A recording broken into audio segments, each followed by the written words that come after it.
Gara-gara dituduh curang saat bermain kartu bersama teman-temannya, pria asal Cina ini memutuskan untuk membunuh teman-temannya tersebut.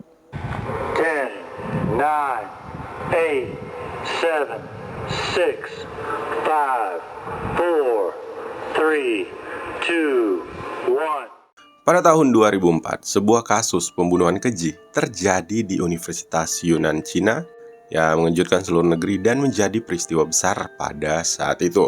Kasus ini tidak hanya membuat panik kampus-kampus besar di seluruh negeri, tetapi juga membuat para mahasiswa merasa ketakutan.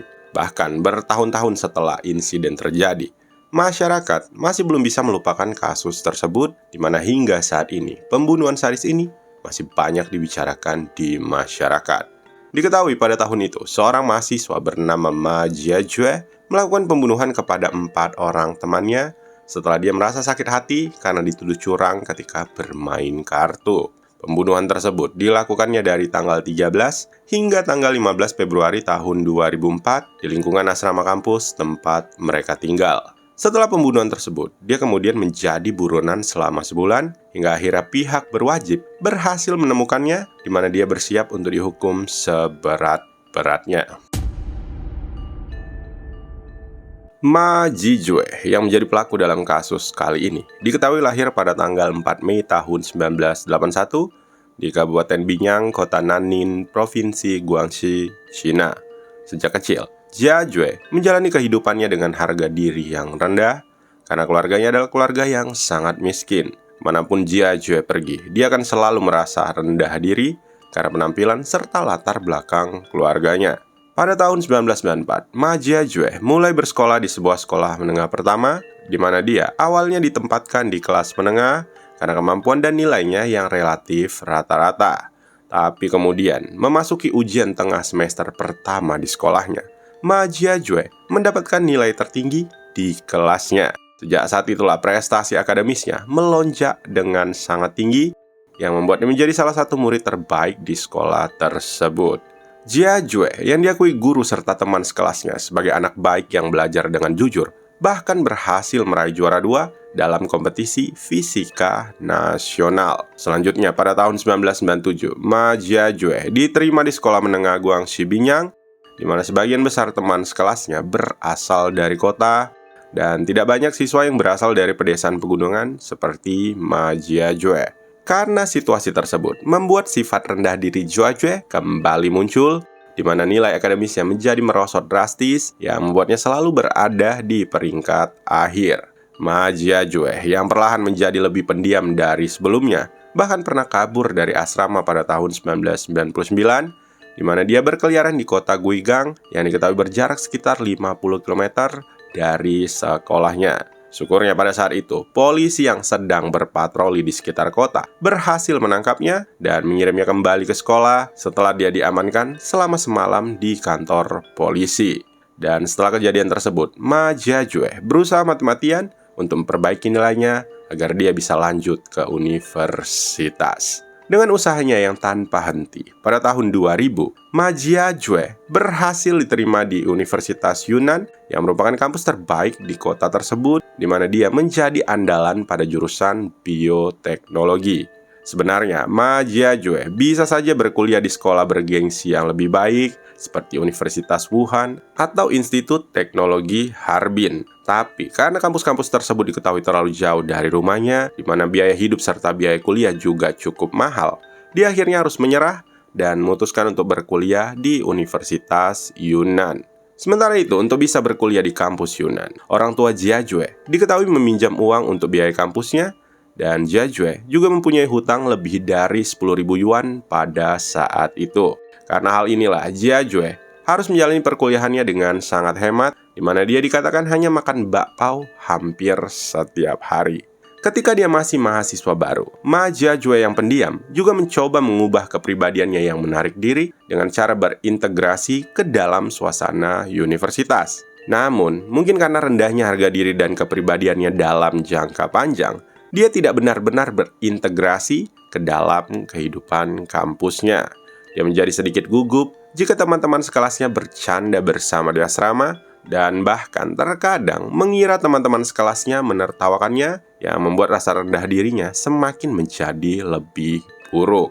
Ma Jiajue tidak membeli satupun pakaian baru selama kuliah, dan dia tetap bersekolah untuk bekerja selama liburan musim dingin dan juga musim panas. Dan meskipun dia tidak memiliki banyak teman di kampusnya tersebut, ada 1 atau 2 mahasiswa yang dianggapnya sebagai teman dekat. Beberapa temannya tersebut berada dalam satu kamar asrama bersamanya, di mana secara keseluruhan mereka dikatakan cukup rukun satu sama lain. Salah satu teman sekamarnya yang bernama Xiao Ruijie juga diketahui berasal dari kampung halaman Jiajue. Itu kenapa dia merasa cukup dekat dengannya. Karena kedekatannya dengan Xiao, Jiajue tanpa ragu menceritakan keluh kesahnya, kehidupan pribadinya, dan bahkan beberapa masalah yang sedang dia hadapi. Selain Xiao, mereka juga memiliki teman bersama bernama Gongbo. Hanya saja entah kenapa belakangan ini, Gongbo enggan bergabung dengan mereka. Di asrama, Jiajue dikatakan cukup sering menghabiskan waktunya bersama Xiao, dan saat mereka bosan, biasanya mereka akan bermain kartu, di mana Jiajue selalu menjadi pemenang dalam permainan tersebut. Karena Jiajue terlalu mahir serta selalu berakhir tanpa kekalahan, teman-temannya sering menganggapnya bermain curang, tapi Jiajue tidak pernah peduli dengan tuduhan tersebut dan memilih untuk tidak menjelaskan. Ma Jiajue menghabiskan 3,5 tahun di kampusnya ini, dan dalam sekejap dia telah sampai pada liburan musim dingin terakhir dalam kehidupan sarjananya. Selama liburan musim dingin ini, Ma Jiajue masih belum pulang ke rumah, di mana beberapa teman sekamarnya yaitu Xiao Ryuje dan Tang Xueli juga memutuskan untuk kembali ke asrama sekolah lebih awal. Pada tanggal 10 Februari tahun 2004, Ma Jiajue, Xiao Ryuji, dan beberapa teman sekelas lainnya bertemu seperti biasa untuk bermain kartu di kamar mereka. Mereka mulai memainkan kartu, di mana Jiajue lagi dan lagi memenangkan permainan ini, yang membuat teman-temannya kembali menuduhnya melakukan trik atau berbuat curang. Dan meskipun biasanya Jiajue tidak akan memperdulikan tuduhan tersebut, kali ini dia benar-benar merasa sangat sakit hati. Pasalnya Xiao bukan hanya menuduhnya bermain curang, tapi juga melontarkan kata-kata yang menyinggung perasaannya. Xiao mengatakan kepada Jiajue bahwa dia benar-benar orang jahat yang bahkan bermain curang hanya dalam permainan kartu. Xiao juga melontarkan kata-kata yang menyakitkan lainnya, seperti, "Karena kau jahat, pantas saja Gongbo tidak mengundangmu ke pesta ulang tahunnya." Ma Jiajue yang mendengar kata-kata tersebut merasakan ada sesuatu hal yang aneh di hatinya. Karena jika kata-kata itu diucapkan oleh teman-temannya yang lain, dia mungkin bisa mengabaikan dan merasa tidak perlu menjelaskan kepada mereka. Tapi, kata-kata ini berasal dari mulut Xiao, yaitu orang yang dia anggap sebagai teman dekat. Xiao dan Jiajue sama-sama berasal dari pedesaan di Guangxi. Mereka belajar bersama, serta tinggal di asrama yang sama selama hampir 4 tahun, di mana dalam hatinya, Xiao adalah sahabatnya, yang tentu saja dia sangat menghargai sahabatnya tersebut. Hal ini membuat Ma Jiajue selama ini memiliki harga diri rendah, introvert, dan pendiam. Tidak pernah menyangka bahwa kedua sahabatnya yang dia jaga dengan baik akan memandangnya seperti itu dan bahkan mengejek serta memfitnah karakternya. Karena rasa kesal dan sakit hati inilah memunculkan sebuah ide di kepalanya untuk melakukan pembunuhan kepada Xiao dan juga Gongbo.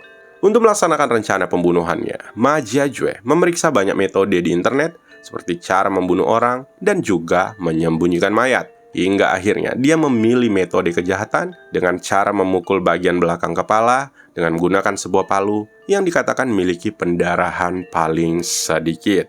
Keesokan harinya, Ma Jiajue pergi ke pasar loak untuk membeli sebuah palu. Agar lebih mudah dibawa dan disembunyikan, dia pun meminta penjualnya untuk menggergaji gagang kayu yang terlalu panjang tersebut. Setelah membeli palu, dia kembali ke asrama dan menyembunyikannya di sudut tersembunyi di dalam toilet umum yang berada di koridor asrama. Dan ketika dia akan mulai melakukan kejahatannya, palu yang dia sembunyikan telah menghilang, yang membuatnya harus kembali lagi ke pasar untuk membeli palu yang baru dengan gagang yang juga telah dibuat menjadi lebih pendek. Kali ini, dia juga akan membeli kantong plastik hitam dan selotip, serta alat bantu lainnya yang akan dia gunakan untuk mengikat jenazah. Jiajue benar-benar mempersiapkan kejahatannya dengan sangat matang, di mana dia bahkan telah membuat KTP palsu yang akan dia gunakan ketika melarikan diri setelah pembunuhan. Karena pada saat itu masih suasana liburan, hanya ada beberapa siswa yang berada di asrama, termasuk Shao Ryuji dan Ma Jiajue, yang tentu saja akan memudahkan rencana pembunuhannya. Namun, Tang Xueli yang merupakan teman sekelas mereka, tiba-tiba ikut menginap di kamar tersebut karena semenjak liburan, kamarnya menjadi lebih ramai, jadi dia memutuskan untuk menumpang di kamar mereka dalam beberapa hari ke depan. Dan tentu saja, kehadiran Tang Xueli di kamar itu menjadi kendala terbesar bagi Ma Jiajue untuk melakukan aksinya. Kemudian pada malam di tanggal 13 Februari tahun 2004, Shao Ryuji berada di warnet sekitar asrama, di mana dia tidak pulang ke kamar, yang membuat sekarang Jiajue hanya berdua dengan Tang Xueli. Merasa kesal karena targetnya tidak pulang pada malam itu, dia memutuskan untuk melakukan pembunuhan kepada Tang Xueli dengan cara memukulkan palu yang dia sembunyikan di toilet koridor sebelumnya. Setelah Tang Xueli tewas, dia selanjutnya mengikat kepalanya dengan kantong plastik, menyembunyikan mayatnya tersebut di lemari, menguncinya, dan dengan hati-hati menangani noda darah serta beberapa jejak kekerasan di tempat kejadian. Keesokan harinya di tanggal 14 Februari, Shao akhirnya pulang ke kamar setelah begadang semalaman di warnet. Pada saat ini, secara kebetulan, hanya ada Ma Jiajue dan Shao di sekitar kamarnya karena semua teman sekelas di asrama mereka sudah beristirahat. Kemudian Ma Jiajue memanfaatkan situasi tersebut dengan cara yang sama, yaitu memukul kepala Shao yang saat itu sedang mencuci kakinya. Dengan cara yang sama juga, dia membersihkan TKP dan menyembunyikan mayatnya. Pada pagi harinya di tanggal 15 Februari, Ma Jiajue yang masih sibuk membersihkan sisa-sisa kejahatannya tadi malam, tiba-tiba dikejutkan dengan kehadiran Yang Kaihon yang mengajaknya bermain kartu. Tapi saat ini, Jiajue merasa tidak perlu lagi berbasa-basi, jadi dia kembali memutuskan untuk membunuh temannya tersebut yang diketahui tidak memiliki masalah apapun dengannya. Dan meskipun dia telah membunuh 3 orang, dari ketiga korban tersebut, hanya satu yang merupakan targetnya, di mana satu target lagi yaitu Gongbu belum juga datang ke asrama. Karena itulah Jiajue kemudian memutuskan untuk memancingnya datang ke asrama mereka dengan mengundangnya untuk bermain kartu bersama. Dan ketika Gongbu datang pada malam hari di tanggal yang sama, dia seketika melancarkan aksinya dengan cara yang sama seperti apa yang dia lakukan kepada korban-korban sebelumnya.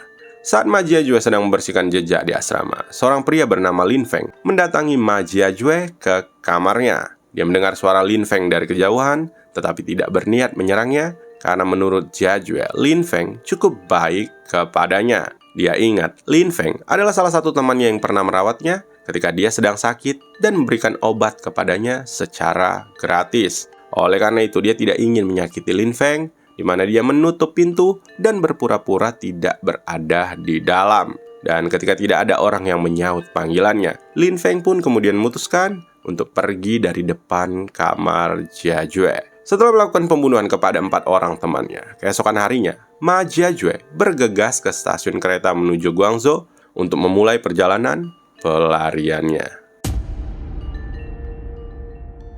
Tanggal 23 Februari tahun 2004 adalah hari dimulainya semester baru di Universitas Yunnan, di mana mahasiswa kembali satu persatu. Pada saat ini, mahasiswa lain di asrama mulai mencium bau yang tidak biasa di asrama, dan mereka juga menemukan cairan yang bocor dari lemari. Polisi yang menerima laporan ini pun dengan segera melakukan pemeriksaan, dan menemukan ada 4 mayat di dalam lemari dalam keadaan sudah kaku, dengan kepala mereka diikat dengan kantong plastik. Pada tubuh para korban ditemukan bekas pukulan di bagian belakang kepala yang diketahui diserang menggunakan benda tumpul, di mana polisi juga menemukan 3 noda darah di asrama yang belum dibersihkan. Kemudian, Departemen Keamanan Publik segera mengirimkan sejumlah besar penyelidik kriminal untuk menyelidiki tempat kejadian dan melakukan sejumlah besar kunjungan serta investigasi di sekolah untuk menemukan beberapa petunjuk tentang si pembunuh. Hingga akhirnya polisi berhasil mengidentifikasi Ma Jiajue yang tinggal di asrama yang sama sebagai tersangka pembunuhan tersebut. Dan begitu kasus ini diumumkan, hal itu langsung menimbulkan kekhawatiran besar di seluruh negeri, di mana masyarakat mempunyai pendapat yang berbeda-beda mengenai kasus tersebut. 2 hari kemudian, polisi mulai mengeluarkan surat perintah penangkapan kelas A, dan mereka menawarkan hadiah sebesar 180.000 yuan untuk penangkapan Ma Jiajue. Selama penyelidikan selanjutnya, polisi menemukan bahwa dari tanggal 8 Februari hingga 15 Februari, Ma Jiajue diketahui melakukan pencarian di internet seperti menanyakan tentang geografi, transportasi, dan pekerjaan yang ada di Jiangxi, Yunnan, Guangzhou, serta beberapa tempat lainnya. Dia bahkan mengunjungi situs Kementerian Urusan Dalam Negeri, Departemen Keamanan Publik Guangxi, serta beberapa situs web lainnya dengan waktu online-nya terkonsentrasi dari jam 11 malam hingga jam 7 pagi keesokan harinya, di mana pada komputernya juga ditemukan banyak video pembunuhan dengan kekerasan. Dan yang menarik adalah bahwa Ma Jiajue juga mendownload banyak artikel tentang keterampilan bertahan hidup di alam liar yang mungkin akan dia gunakan ketika melakukan pelarian. Kemudian, polisi yang memeriksa daerah sekitar asrama,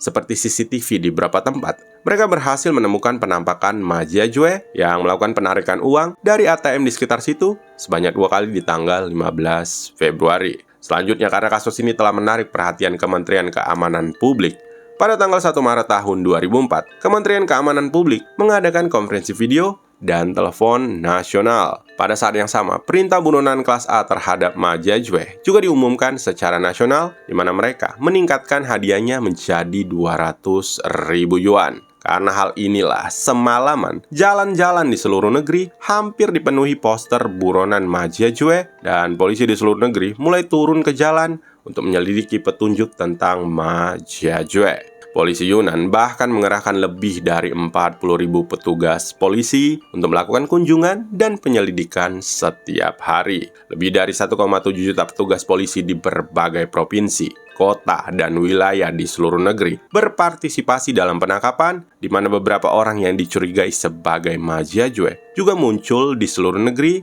dan setelah penyelidikan terakhir, mereka semua dikeluarkan satu persatu dari daftar calon tersangka. Kemudian, karena polisi menemukan beberapa foto Gangsu, Ningxia, serta wilayah barat lainnya di komputer Jiajue, polisi Lanzhou segera melancarkan penyelidikan besar-besaran yang melibatkan puluhan ribu orang, tetapi sayangnya tetap tidak membuahkan hasil dan masih belum ada petunjuk yang bisa mengarahkan mereka atas keberadaan Ma Jiajue. Selanjutnya, pada tanggal 6 Maret tahun 2004, ayah Ma Jiajue menulis sebuah surat yang berisikan kata-kata untuk menyuruh anaknya tersebut menyerahkan diri, dan surat tersebut dipublikasikan di media serta situs besar di seluruh negeri.